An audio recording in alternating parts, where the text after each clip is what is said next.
How to add caption in Capcut.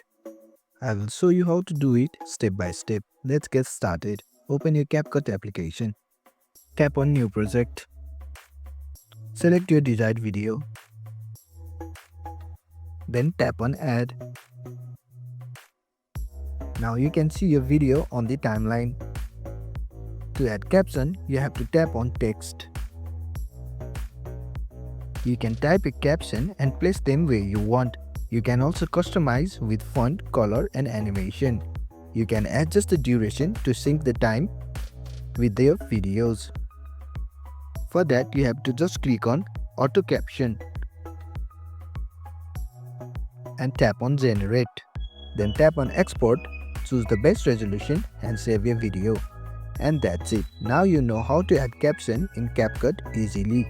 Thanks for watching. If you found this helpful, give it a thumbs up and consider subscribing for more tutorials. Drop a comment if you have question or suggestion for future videos. And don't forget to check out our playlist.